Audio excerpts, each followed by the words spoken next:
যাচ্ছি। হে মুসলিম বিশ্ব, তোমাদেরকে ঘুমন্ত রেখে, তোমাদেরকে টাকার নারীর লোভ দেখিয়ে আজকে সেই ফিলিস্তিনের আবাল বৃদ্ধ মতো একবার চিৎকার করো।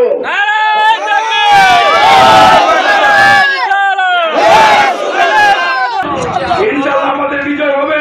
আজকে গাজীপুরের সর্বস্তরের জনতা, আপনারা এই মিছিলে বিক্ষোভ মিছিলে অংশগ্রহণ করেছেন, সকলের প্রতি কৃতজ্ঞতা জ্ঞাপন করছি।